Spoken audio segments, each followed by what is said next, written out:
iyon, Ninang. Mangyari ay wala ni isang maayos na lawa dito sa lupain ito.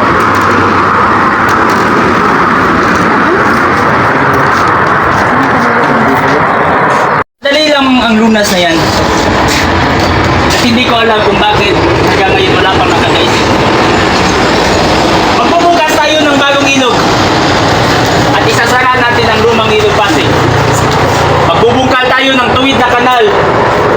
Mula doon, hanggang doon at ipaparaan natin sa Maynila. Ngunit saan tayo kukuha ng magagawa? Ha! Maraming bilanggo naman dyan, Gundon Custodio. Wala tayong sapat na bilanggo, Don Simon. Bilanggo! Maraming tao sa bansang ito. Bata, matanda, lalaki o babae. Kaguluhan lamang ang may dudulot niyan, Don Simon. Kaguluhan? Hindi nga nag-asa ang bahiyang Ehipto. Lalong-lalo nga ang mga bilanggong Hudyo laban sa banal na si Titus. Akala ko ba marunong ka sa kasaysayan, Don Simon? Ngunit, hindi lamang ang mga Ehipto ang harapin mo. Hindi Hudiyo. Ang bansang ito ay hindi minsay nalaklas. At ang mga taong taga rito, nung pinilit sila na magbuhat ng mga malalaking troso upang gumawa ng malaking daungan, hindi dahil lamang sa mga praile. Alsa? Layo ng panahon na yun. Hindi mag-aalsa ang bansang ito. Kahit nabigyan mo pa sila ng maraming gawain at patungan ng maraming buwis, hindi sila mag-aalsa. Isang mulatong Amerikano. Hindi ang Ingles! Kamusta na ang kalagayan ni Kapitan Tiago? Tulad pa rin ang dati. Ayaw niya magpagamot.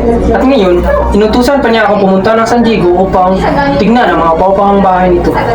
Noong mga bata pa kami nila Kapitan Tiago, wala pa ang droga na iyan. Hindi ko rin lubos maisip kung saan nagsimula ang masamang gamot na iyan. Mawalang galang na po. Ngunit ang opio ay isang uri ng halaman at hindi gamot na katutuklas pa lamang at katutubo pa lamang sa ganitong kapanahonan. Hindi ba, Basilio? Sangayon ako sa sinabi mo, kaibigan. Sa pagkakatanda ko, mayroon ngang opyo noon. Tama, meron nga. Ngunit ito hindi gaano napapansin. Dahil abala ang marami sa pag-aaral. Huwag kang pumasok. Ay, iba. Papasukin niyo ako. Akademya sa Kastilang, sa wikang Kastila. Mabuti naman. Nakahanda na ang mga guro at ang paaralan na gagamitin. Palagay ko hindi matutuloy yun. Dahil tututulan ni Padre Sibila. Matutuloy, sapagkat hinihintay pa po pala namin ang permiso pagkatapos makipagkita ni Padre Irene kay Kapitan General na niragaluhan namin ng 2 kabayong kastanyo at nangangakong tutulungan niya po kami. Saan kayo kukuha ng pera? Aambag ang bawat eskwela. Ang mga guro naman ay hinati sa Pilipino at Kastila. Ang mga kagamitan naman ay handog ng mga mayayamang makaraig at ang isa ang kanilang bahay. Mabuti kung ganon. Sana'y magtikumbay kayo sa inyong plano. Paano? Mauna na ako sa inyo. Kailangan ko lang pumunta sa itaas. Mauna na ako sa inyo. Maiwan ko na kayo. May iba nga. Ano nga pala ang sabi ng tiyo mo tungkol kay Paulita? Teka lang, kaibigan. Tila yata ikay na mula nang napag-usapan natin ang iyong kasintahan. Ang umiibigan naman. Sa bagay, kaibig-ibig naman talaga ang iyong kasintahan. Matalino na, mayaman pa. Kaya lang ay ano? Teka lang, huwag kang kabahan. Kaya lang, palagi niyang kasama ang tiyan niyang ubod ng sungit. Palibasa ay matanda na.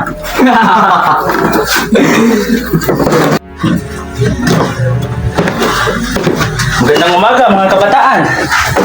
Basilio, magbabakasyon ka ba? Ganun na nga po, Ginong Simon. Sa gusto nyo ng serbesa, itong sino to, kaibigan mo? Hindi po, Ginong Simon. Ngunit magkalapit lamang ang aming bayan. Bakit po, Ginong Simon? Hindi pa po kayo nakakarating sa kanila? Sadyang hindi ako pumupunta sa mga lalawigan. Walang mga pera ang mga tao doon. Hindi naman sila makakabili ng aking alahas. Hindi kami bumibili ng gamit na hindi namin kailangan. Bueno, pagsaluhan na lang natin itong serbesa. Salamat, Ginong. Ngunit hindi kami umiinom ng ano. Hindi umiinom. Sabi nga ni Padre Camura, masama kung puro tubig na lang ang iniinom. Kung tubig lang ang iniinom ni Padre Camora, wala sigurong chismis ang maririnig. Di tulad ng alak, ang matabang tubig ay handang pumatay ng apoy. Kapag ang tubig naman ay galit, lumalawak na nagiging dagat, handang magwasak at pumatay. Kapag ito'y pinainit, nagiging singaw na handang tumunaw. Ipagpauman ninyo, Ginoong Simon. Kami ay mauuna na. Ang tiyo ng aking kasama ay naghihintay na sa may dakong likod ng barko. Walang anuman. Pangarap. Basilio, pawang mga pangarap. Napakatapang mong sumagot kang Don Simon. Ang taong iyon nakapagpahilabot na halos kinakatakutan ko. Siya ang tinatawag na kayabangging kardinal. Kardinal? Kamalmahalang itim ko siya mong ibig. Si Don Simon ang sangguniang kapitan general. Tayo na't magtungo doon.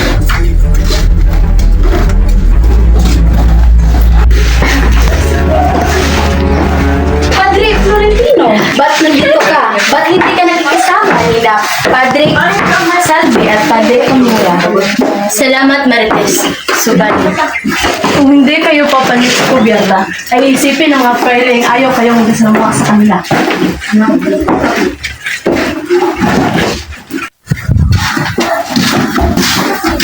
Isa gani, huwag ka munang aakyat sa kuberta habang ako'y naroon. Pagka magpagkalabis na tayo sa kagandahang loob ng kapital. Opo. Hindi yun ang tunay na dahilan. Ayaw niya lang akong ikipag-usap kay Doña Victoria. Saan? Saan naman kayo magtatago? Hindi niyo ba nakita ang pagkakaminam sa paglakbay? Kami na ako mga tunawin na katulad. Ang gusto ko lamang na yung mga kwento malaman. Kung sa alamat lang din naman ang pinag-uusapan, mayroon din yan ang ilog Pasig. Nariyan ang mga malalapad na mga bato, batong buhay na sagrado, bago pa dumating ang nasa simula. Nagtitirahan ng mga perito, may isang alamat, ang alamat ni Doña Jeromina, na alam ni Padre Florentino. Ngunit lahat ng tao ay nakakaalam niyan. Ngunit Padre, hindi ko alam ang alamat na iyon. Siya nga! Ano ba ang tungkol sa kwentong iyon, Padre? Sabi nila, may isang estudyante. Mawalang galang! Ngunit, Kapitan, alam niyo ba kung saan ang programa nakasal ang isang magagalang Ibarra, Nagbara, kung Ibarra? Ibarra, Crisostomo Ibarra, Ilonggo mo, Pentay. Siya nga pala, saan nga ba, Kapitan? May bakas kayang naiwan sa tubig? Hindi sa kanya. Doon, tumingin kayo sa malayo. Andito na sila! Ngunit Ginoo! Pinsan na talaga! Kung gayon, ang kanyang bangkay ay Nakasama sa bangkay ng kanyang ama. hindi ba't isa rin siyang peligostero? Iyan ang tinatawag na napakamurang pamilya. Hindi ba Padre Camora? Lagi ko nang sinasabi na ang mga peligostero ay hindi maaasahang magkaroon ng marangal na libigan. Anong nangyayari sa iyo, Ginoong Simon? Nahihilo ba kayo? Panaman ang datihang mga lalakbay? Kayo ba ay nalulula sa ganitong halos pataklan ng tubig ang laman? Dapat ninyong malaman na ang lakbay ito ay hindi ninyo maipaparanas sa isang patak ng tubig. Ang lawag ito ay higit na malaki sa alinang lawa sa Usisa o sa lahat ng Espanya pagsama-samahin man. May nalakikitan ako na isang mandaragat na hilo nito.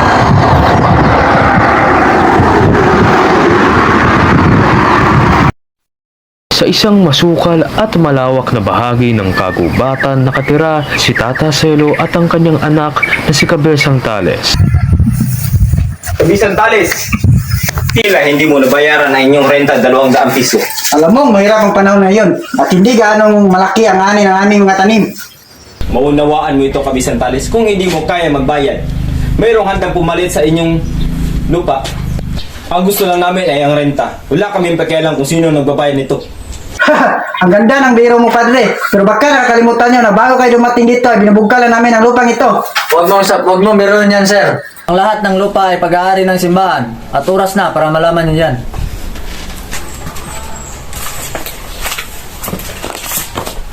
Hindi nyo makukuha ang lupang ito. Hindi ako magbabayad 1 sentimo. Magre-rebelde ako. Ano? Magluslingi ka. Isipin mo kami. Tandaan mo, ang dadaan sa korte ay nauuwing hubad.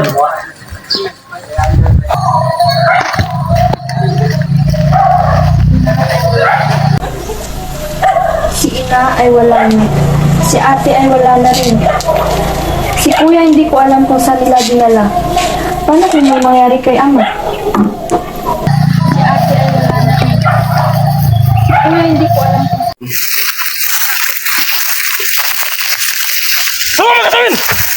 Sino kayo? Bitawan niyo ako! Bitawan niyo ako! Iya, samahan mo ako mga dito. Dalawang araw ang aming bibigay sa inyo. Mayaman naman kayo, di ba? Nakapagbayad na kayo ng abogado sa kaso nyo. Siguro meron kayong 500 dyan na nakatago. 500 piso para sa ulo ng anak nyo. Kung hindi nyo na ibigay ng 2 araw, pupugutan namin siya ng ulo. Tandaan nyo yan. Kaya niya, huwag kang mawala ng pag-asa.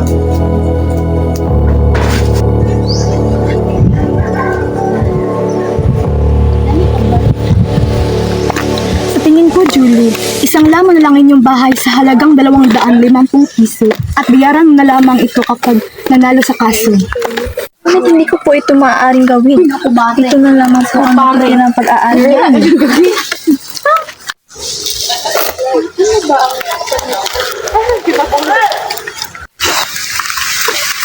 Nabalitaan ko ang inyong sinabi.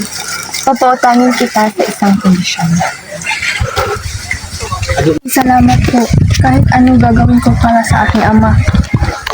Manilbihan ka bilang aking katulong. Sige po, salamat po. Magaling. Bukas magsisimula ka na. Maliwanag ba? Opo, maraming salamat po.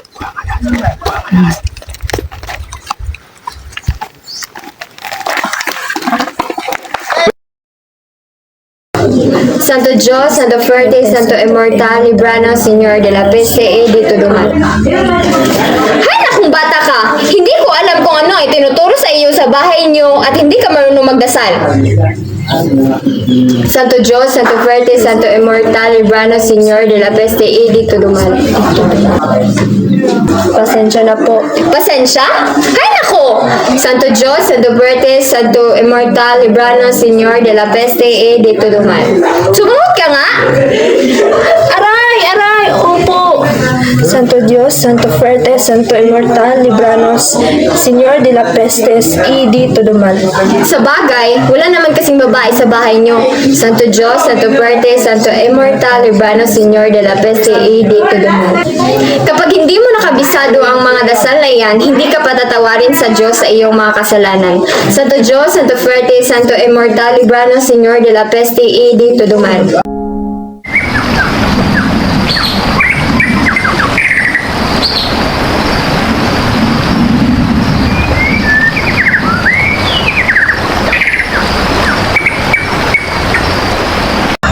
Alam na ina, ako'y magtutungo na sa aking paroroonan.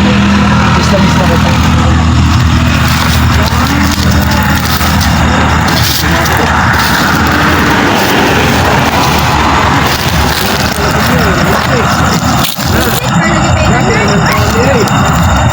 Tika lang, sino yun?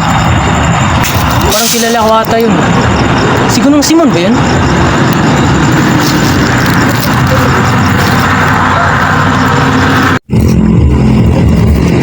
Hindi ko po ba kayo matutulungan? Itong ginagawa mo sa gubat nito. Kung niyo po maguguluta, sa mismong pook din tayo nakita ng 13 taon na ang nakakalipas. Tingin mo, sino ako? Isang taong pinalagay kong napakalakila. Isang taong pinaglalagay ng lahat. Maliban sa akin na patay. Ang aking kasawian ay labis kong pinagkaramdam.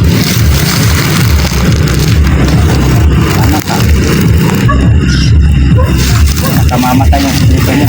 Hindi yun alam mo na. Kung nakamamatay na lihim ang yun, alam mo. Isang lihim na maaari mo ito pangamak.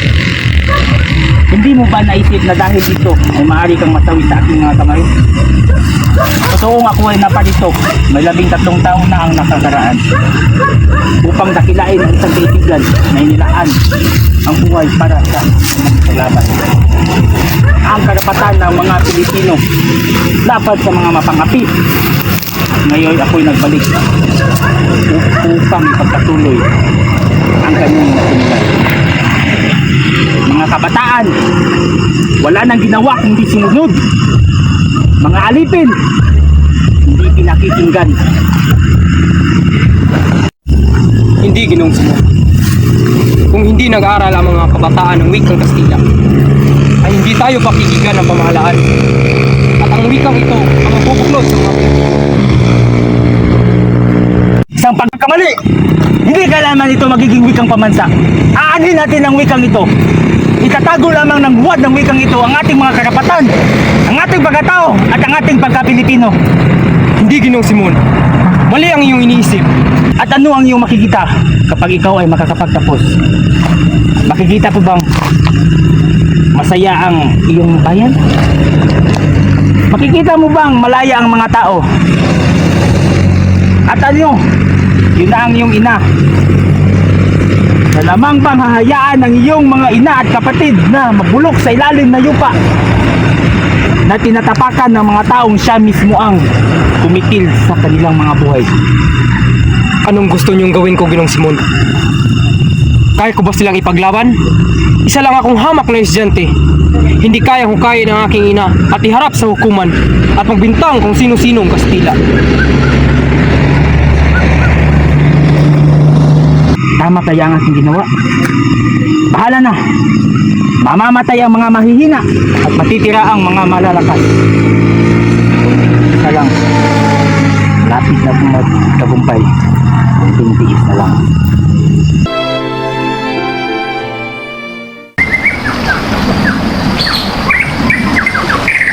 Nakituloy ang mag-aalahas na si Simon sa bahay ni Kabesang Tales.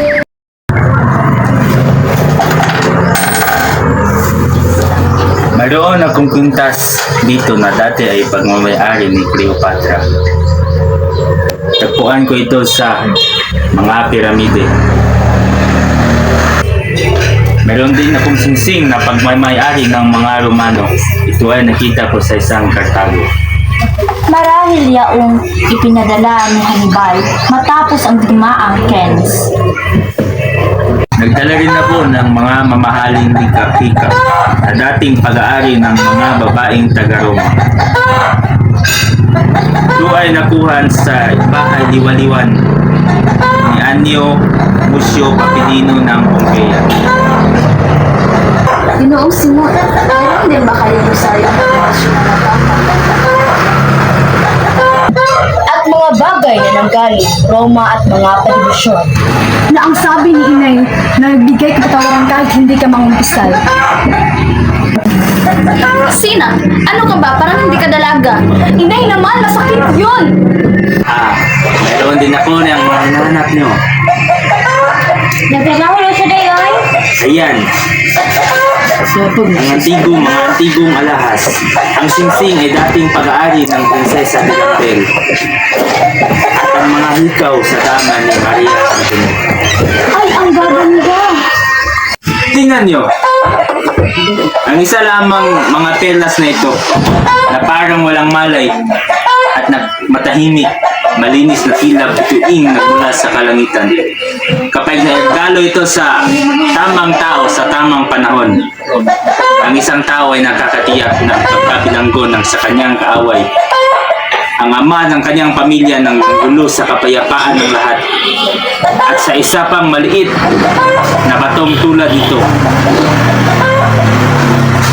mapula, simpula ng dugo ng puso at pagkauhaw sa paghihiganti, singkinang ng luha ng ulila. Muling natamo ang kalayaan na ibalik ang ama sa tahanan at ang ama sa mga anak at sa kanyang asawa at ang buong pamilya ay nailigtas sa miserableng hinaharap. Isang akong nakatulad nasa mga gamot na tinataguan ng buhay sa kamatayan ng lason at ang lunas at sa pamamagitan takot ito ay mangyayari kung palawain ang lahat ng mamayan sa Pilipinas. Kayo, wala ba kayong maipagbabalik? At ng alahas ng aking anak ay naipagbili na at ang natira ay wala ng ganoong halaga. Ang herpy ni Maria Clara? Tama. Iyon ay isang herpy na may perlas. Isinuot yun ng matalik kong kaibigan bago siya namangha. Ibig ko ang disenyo. Pagka gusto mo itong pagbibili. Magkano ba ang gusto mo? 500 piso? O ibig mong ipagpalit sa isang alahas, antigong alahas? O kaya naman 500 piso? Sige, 500 piso na lang. Tulutan ninyo ako, pupunta lamang ako sa bayan para isaguni sa aking anak. Babalik ako bago dumili.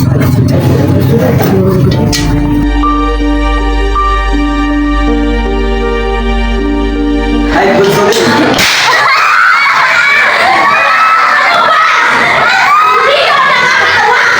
Bakit ka sumisigaw na parang babae? Ay, magandang umaga, Padre Mio. Galit ka ba? Hindi naman ako galit ah. Bakit ka sumisigaw? Hindi ba naman ako bingi ah? Hindi naman ako galit ah. Hindi galit? Bakit sinisigawan mo ako? Falta de respeto. Respeto? Hindi niyo mo kailangan ng respeto. Ang respeto ay hindi hinihingi kung hindi pinaghihirapan. Kung gusto niyo respetuhin kayo, matuto kayo ng respeto ng ibang tao. Pakakas ka. Anong pangalan mo ha? Placido. Placido Penitente. Placido Penitente? Mas mabuti Placido Disparate. Tama na, Padre. Wala kang karapatan para umalustan ng ibang kapwa. Bakla kaya ka eh.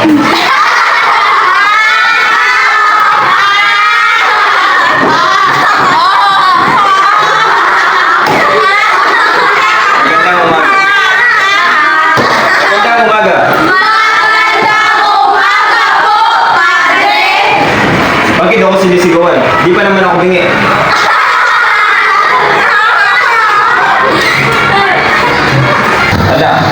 Manda sa isang talakayan. Ang leksyon natin ngayon ay tungkol sa bumuo ng elemento ng salamin. Sino makakapagsabi ng komposisyon nito? Hoy! Ato Ken! Masyado kang tamad. Alam mo ba ang leksyon natin ngayon at ikay natutulog na? Ano sinasabi niyo? Tunto, bakit ako tatanungin mo?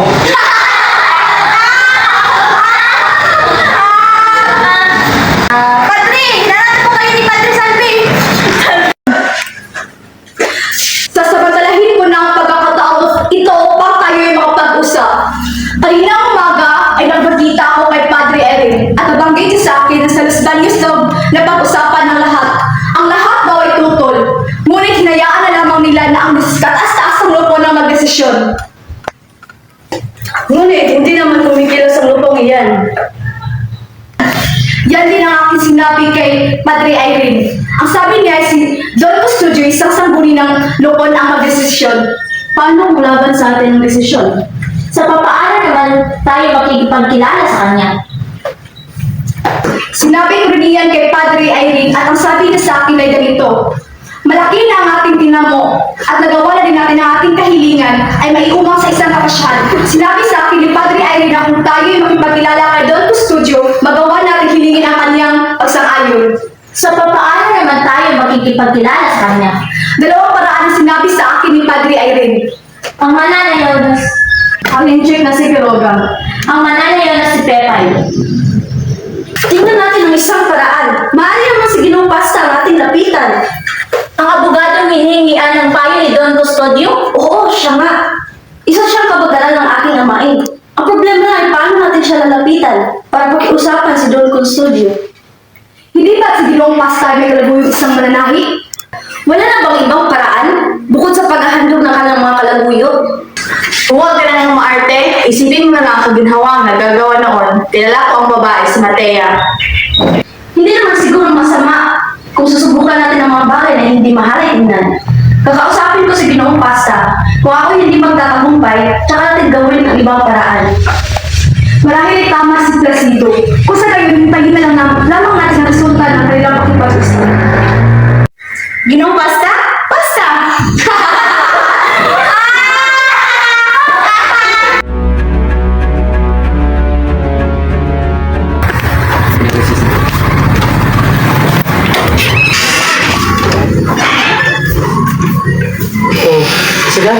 Ay ko pa pala, upo ka. Kumusta na pala si Florentino? Maraming salamat po. Maayos po bang aking amay? Sige, magpatuloy ka. Marahil narinig ito po ngayong balak ng mga estudyante na balak na magpatayo ng akademya sa wikang Kastila. Ito ay isang bayan ng mga plano at panukala. Nais naming humingi ng tulong sa inyo upang mapakiling si Don Castillo sa amin. Oo, walang makakahigit sa akin pagdating sa pag-ibig, sa tinubuang lupa at paghagod sa pagsulong. Ngunit, hindi maaaring sumulong ng ganon-ganon na lamang. Hindi ko alam kung batit nyo ang aking kalagayan. Isang kalagayang maselan. Marami akong pag-aari. Kailangan kong kumilos na may lubos na pag-iingat. Hindi po, maaaring hangarin namin ilagay kayo sa kagipitan, ngunit napakaunti ang batid kong tungkol sa batas, mga kautosang hari, mga lathala at mga kapasyang umira sa ating bayan. Ay nakala kong hindi makakaroon ng mga kaamaan ang makitulong sa mga hadikain ng mga pamahalaan. Isa-isa lamang ang aming layunin at sa paraang lamang kami nagkakaroon. Diyan na nariyan ang kanyang suliranin. Sa karaniwang sabi, ang gumagawa ng isang laban sa kanyang mga panukala ay makakasugat. Inakala ko ang pamahalaan ay dapat humahanap ng matibay na saligan. Binata, nararapat na iwanan isang tabi ang mga hakbang na inyo sapagkat papanganib. Dapat pagkatiwalaan ang mga pamahalaan. Paumanhin, naintindihan ko po ang nais ninyong sabihin. Kung gayon, mauna na po ako sa inyo. Sige po, isagarin. Ay!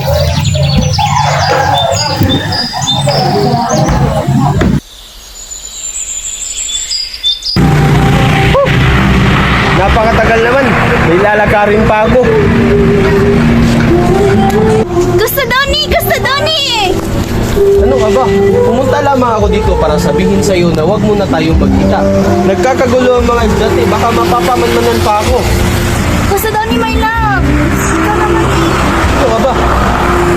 Gusto Donnie! Pakis ka! Sige Wag! na! Baka may makakita sa atin. Gusto Donnie, alam mo kasi, namatay ang aking tiyahin. Kailangan namin ng pampalibing. Tiyahin? Di ba 3 taon nang namatay ang tiyahin mo? Ay, yung kapatid pala ng tiyahin ko. Sige na, kahit 500 lang. O ito, 1,000. Wala kasi akong barya. Salamat din, Custodio. Tignan mo nga yung babaeng yon. Pera lang ang habol sa akin.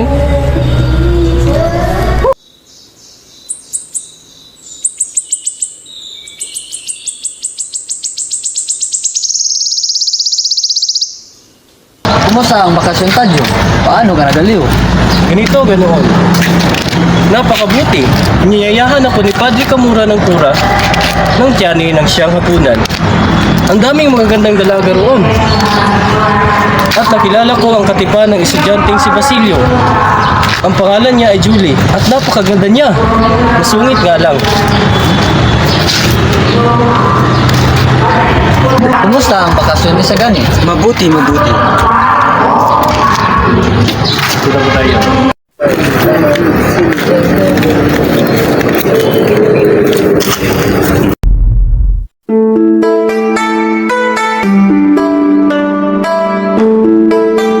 Si Quiroga, isang negosyanteng inchik na nag-aangal magkaroon ng konsulado ang kanyang bansa. Ano Quiroga? Kumusta na ang iyong negosyo? Ang Sinya Simon, mahilap na ang aking negosyo. Sukat na ang daing Quiroga. Iniligtas kita sa maraming opisyal na humihingi sa iyo ng pera. Pinautang ko sila upang ikaw ay hindi na nila guluhin. Pero, Sinya Simon, marami ang may utang sa akin na di ko na masin. Wala din bigay sa akin resibo, kaya hindi sila masisingilin. Kung ngayon ilapit mo na sila sa akin, halikat, sa silid tayo mag-usap. Kailangan kong may pasok ang ilang kahon ng mga baril at itago sa iyong mga bodega. Mapanganib iyon, Sinya Simon. Hindi ka manganib, bahagyaman. Ang mga baril na iyon ay unti-unting tatagos sa mga bahay-bahay. Pagkatapos ay gagawin ang paghuhulog-liyong at maraming ang makukulong sa bilangguan. Ngayon ikaw at ako ang makikinabang ng malaki sa pagsisikap na mapalaya ang mga bilanggo. Naunawaan mo ba ako, Kiruga? Siya. Basta huli malami tao ha. Sinyo Simon. Otos. Likesa ha.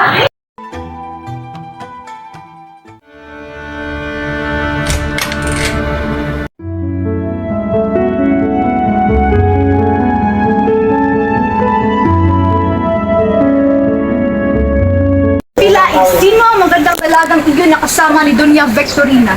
Yun, si Paulita Gomez, na kanyang pamangkin. Napakagandang dalaga at kasintahan ka na ng aking estudyante. Ako si Mr. Leeds, mga ginoo. Nais ba ninyong makita ang Spainhe? Kung gayo'y halina kayo sa iyo.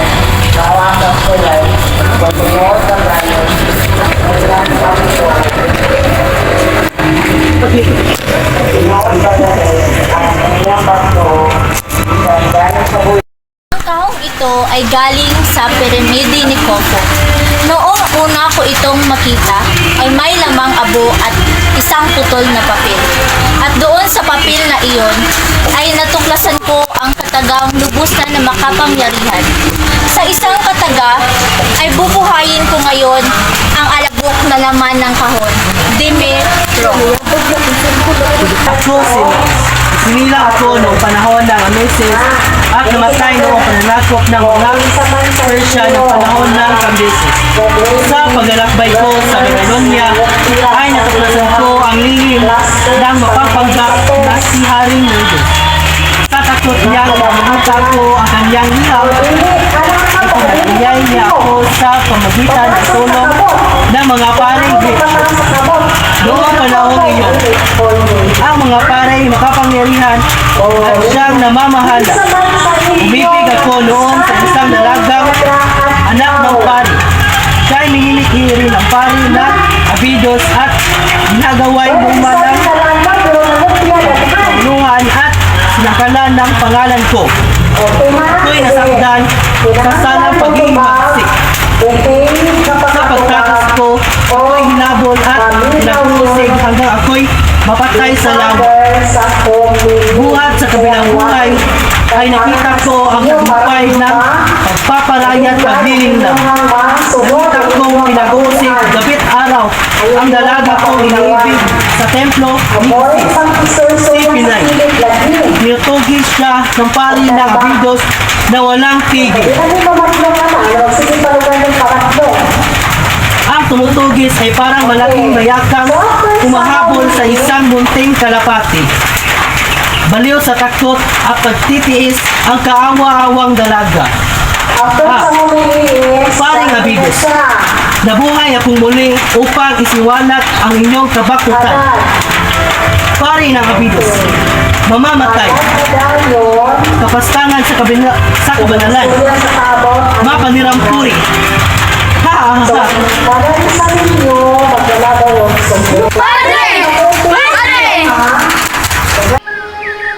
Sa bahay ni Kapitan Tiago.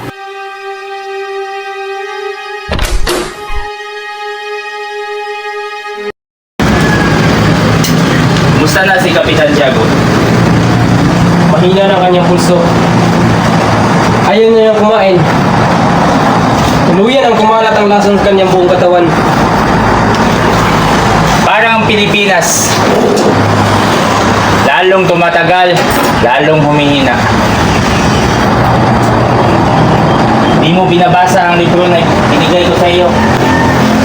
Wala kang pagmamahal sa bayan. Sa oras na lang at magsisimula na ang himagsikan. Wala nang mga universidad, wala nang mag-aaral, at wala na rin magpapahirap. Nandito lang ako para sa dalawang bagay. Ang kamatayan mo o ang iyong kinabukasan. Sa panig ng umaapi sa iyo o sa panig ng iyong bayan. Sa panig ng umaapi o sa panig ng inaapi. Hindi ko alam. Magpasya ka. Kailangan mo nang magdesisyon. Dahil ako ang mamumuno sa pagkakagulo. Nakikiusap ko sa iyo na samantalihin mo ang pagkakataon. Pamahalaan mo ang isang mukbo na lubusin ninyo ang Santa Clara. Kunin mo ang isang tao. Tangi ikaw lang magkakakilala. Bukod kay Kapitan Tiago. Huli na kayo. Ang ibig mo sabihin. Si Maria Clara ay patay na. Hindi niyo mayari. Anong patay? Ika-6 ng hapon nang siya ay mamatay. Naparoon ako sa kumbento upang makibalita. Nang sabihin nila sa akin ang lahat. Pagbalik ko, isang liham mula kay Padre Salvi na painabot kay Kapitan Tiago ang dala ni Padre Erin. At dahil na rin sa sulat na ito, kung kaya't nanang isang kapitan. Di maaari ito. Hindi pa siya patay! Buhay pa si Maria Clara! Hindi. Ang Ginoong Simon, wala na tayong magagawa maliban sa tanggapin ang katotohanan. Minahol? Namatay siya hindi nalalaman na ako buhay. Namatay siya na hindi nalalaman na ako nagbalik para lamang sa kanya.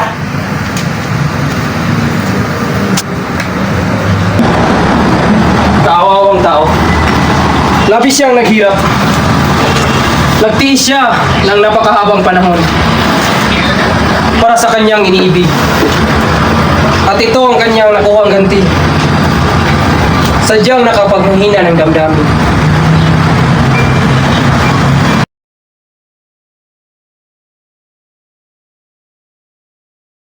Kay ganda ng araw, lalapat ng hangin, hindi ba ulit?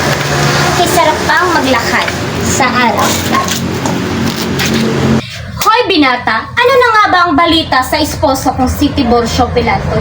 Hindi ba't ikaw ang naatasan kong humanap sa kanya? Baka alam ng tiyuhin mo ito. Abay sabihin niyo na kung patay ba siya o buhay na nang ako ay makapang-asawa na. Paumanhin na po, senyorita. Wala po kaming balita tungkol sa asawa niyo. Ano naman, tiya? Bigyan mo ng oras para kayo tulungan ni Isagani. Siya nga pala, tiya, mauna na kayo at parang nahulog ko yata ang aking abaniko. Mabuti pa siguro yung mauna na kami ng mocho guwapitong binata ito at magkasarihan. Juanito, come on baby, come to mama. Halika na kasi at baka magbago pa ang isip ng pamangkin ko at hindi pa kita gusto. Bakit magkasama kayo ng binatang iyon? Madalas na kayong lumalabas na magkasama, tila may hindi ka sinasabi sa akin. Nagsiselos ka ba, mahal ko? Hindi ko naman nais na lagi siyang makasama.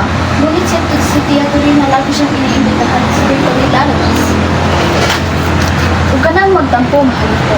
Sapagkat gumawa naman ako ng paraan upang tayo na mag-isa, hindi ba? Nagawa ko magsinungaling kay Tia Turina kahit saglit lang. Huwag mong isisi sa akin. Hindi ko alam kung anong sinasabi mo tungkol sa Francis na dalaga. Kung gayon ay ako pala ang mali. Alam mo, Paulita, para lang sa iyong aking mamita. Ikaw lamang ang pinakanais nitong pagmasdan at titigan. Alam mo namang simulang makilala kita, ikaw lamang pinakamaganda sa aking paningin, na noon ay sa bayan kulang inuupo. Ngayon ay masasabi kong kulang ang kagandahan ng aking bayan kung wala ang iyong kagandahan. Darating ang panahon at magiging malaya ng Pilipinas at pagdating ng panahong iyon, saka lamang kukumplito ang aking kaligayahan at mga pangarap. Pangarap, sabi ni Tia Turina na magiging alipin daw ang bayan na ito. Juanito, kahit isang kagat lamang, iho. Hindi na po, senyora. Wala po akong gana. Walang gana? Lagi ka na lang walang gana! Halika na, Paulita! Baka masyado ka nang nahamugan! Dahan-dahan lang, Tia. Magandang gabi at paalam, Isagani. Amor kay Astro Eris, kay hirap mo nang abutin. Ano ang rito ninyo naman na bali? Hinapit si Basilio? Oo, Julie. Nakabilang daw sila ngayon kasama ang mga estudyante. Hindi. Si Kapitan Tiago ay patay na. Sino pa ang nalalabing tutulong kay Basilio? Si Padre Camora. Di ba siya ang nagpalaya sa iyong lulusilo? Diyos ko, tulungan mo ko si Basilio. Julie, Kailangan ko po ang Padre Camora. Tungkol po ito kay Basilio. aking tutupirin kung ako iyong wala kang kalang!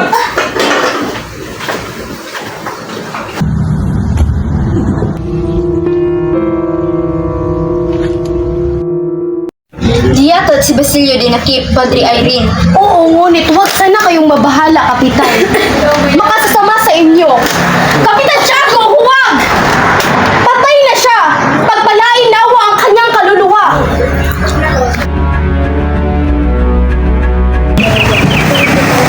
Isa akong masamang anak at kapatid na sila. Nakalimutan kong pinatay ang aking kapatid at pinahirapan ang aking ina. Ngayon pinaparusahan ako ng Diyos. Wala na akong nararamdaman kundi galit at pagbibigan.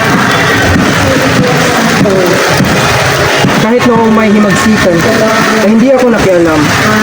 Nabigo sila at ako'y nakulang. Kahit wala akong kasalanan, iyon ang parusa sa akin. Narito ka sa labas ang dahil sa inyo. Ngayon, handa na ako.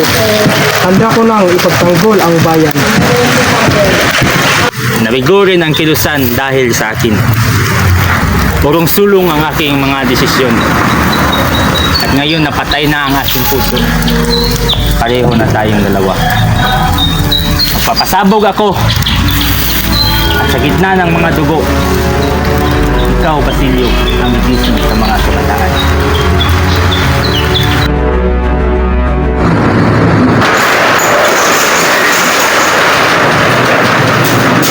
Ano klaseng lugar ito? Hindi ka, sumunod ka na lang.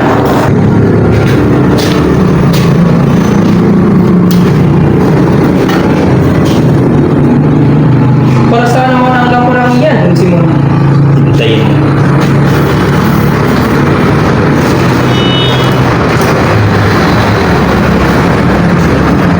Dinamita? Oo. Ngunit hindi basta-bastang dinamita. Ito ang kasawiang naimbak ng mga kagagawang walang katwiran at mapangati.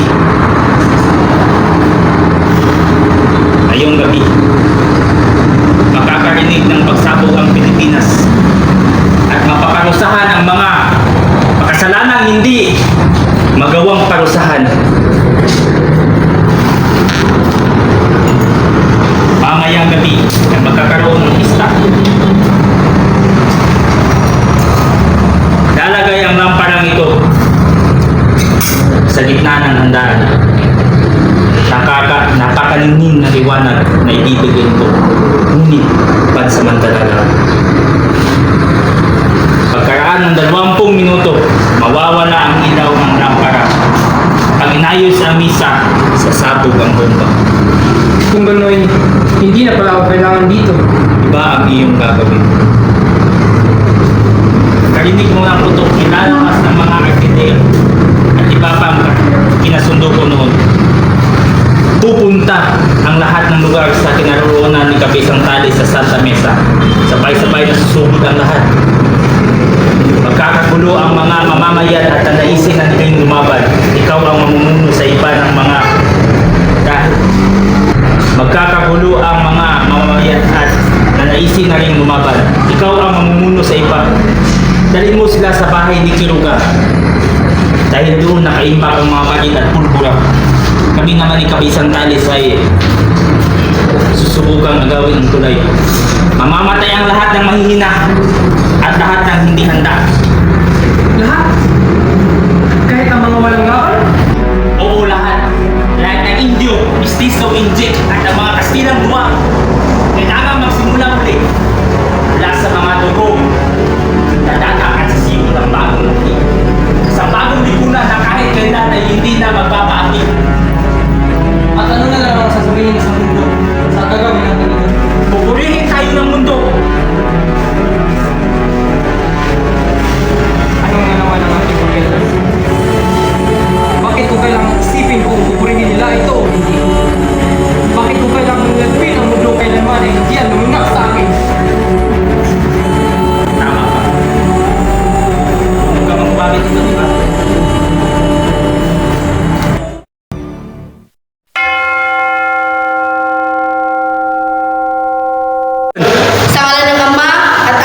Espiritu Santo. Juanito, tinatanggap mo ba bilang asawa ang babaeng ito? Magsasama ng tapat sa hirap at ginhawa habang buhay hanggang sa kamatayan? Opo, Padre. Paulita, tinatanggap mo ba bilang asawa ang lalaking ito? Magsasama ng tapat sa hirap at ginhawa habang buhay hanggang sa kamatayan? Ngayon, kayong dalawa ay kasal na. Wala kayong mamamay dyan!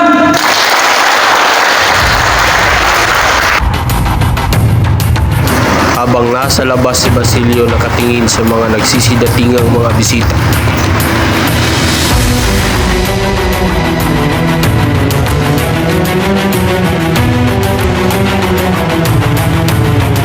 Ano naman sa akin kung mamamatay sila? Hindi ko dapat sirain ang pagtitiwala niya. Siyang naglibing sa aking ina. Ang mga tao sa loob ang pumatay. Sinubukan kong magpatawad, kalimutan ang lahat. Ngunit ang lahat ay may hangganan din.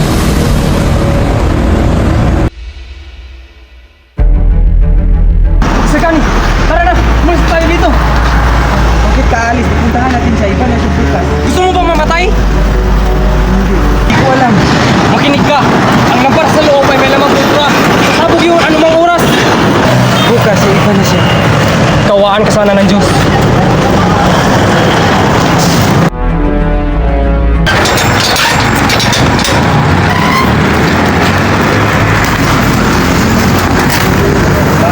Ito ang handog ko sa bagong kasal. Maganda, lawan. Maraming salamat po. Maaari pa na namin ito. Oo, bakit naman hindi? Lagay niyo rin sa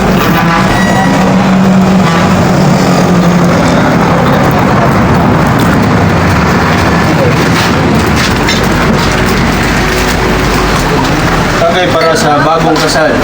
Para sa Cheers! Cheers! Ikaw pare, ba't hindi ka umiinom?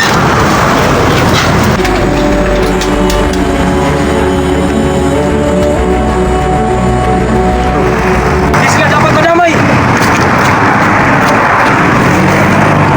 Pumasukin niyo ko! Ililigtas ko sila! Huwag kang pumasok. Tignan mo yung suot mo. Pumasukin niyo ko! Hingi na nga ng serbesa. May sulat. Nakasulat dito, Main Diesel Paris, Crisostomo Ibarra. Isang biro lang yan. Hindi magandang biro. Isang pagbabanta mula sa namayapang si Crisostomo Ibarra. Ah! Si Ibarra! Siya ang nagsulat nito.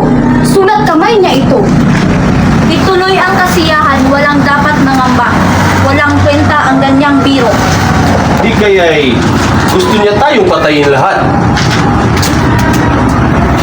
Padre Irene, pakitaas na naman ang mesa. Sasaglit lang. Medyo walang nangyayari sa akin. Nakakapatid na.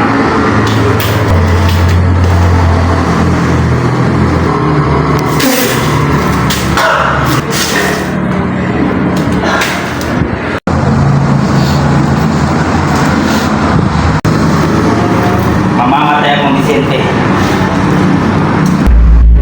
At tinalughog ng mga gwardya sibil ang bahay ni Don Simon. Alugugin natin ang bahay ni Don Simon.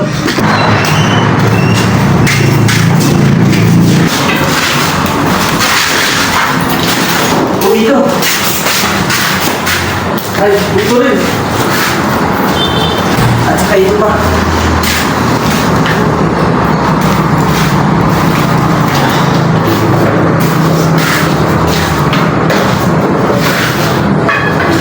Walang ginagawa ni Don Simon. Ang daming baril, ang daming kultura. At saka dinamita. Tsaka, ito pa ang ginagawa niya pahalo sa mga dinamita at pupula.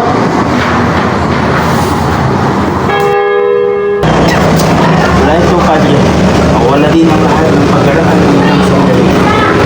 Anumang oras ay natatalag na ang lason sa ating katawan. Huwag kayong matakot. Lumalalim na ang gabi. Nais ko lahat sa inyo ang aking diin. Maaari mo bang sabihin sa akin kung ito ang mahal Diyos? Kahit saan tayo nagtungo, nariyan ang Diyos. Ate, ayokong mamatay na may dalang kasalanan.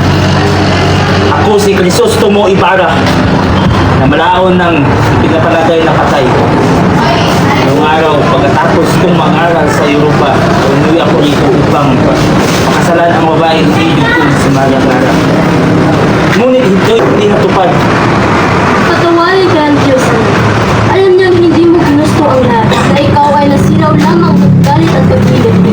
Nagustuhan niyang lahat na nangyari. Hindi nagtagumpay yung plano dahil sa kanya.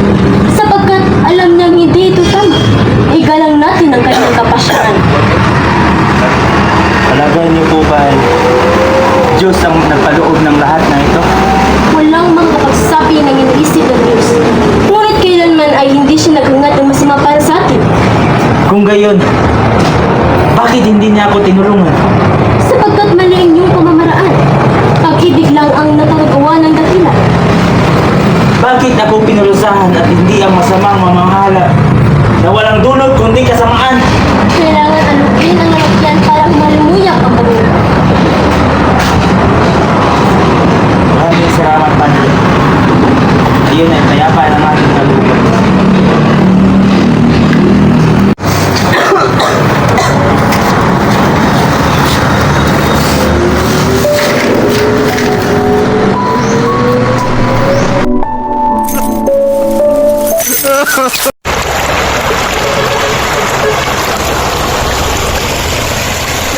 Malibing ka nawa sa kailaliman ng saba. Ngunit kung kakailanganin mo ng tao para sa marangal nga hangarin, pahintulot ng Diyos na makusasan ka sa sinapunan ng alon. Pansamantalarian ka muna. Hindi makababaluktot ng katiran, hindi mag-uutyok ng kasakiman.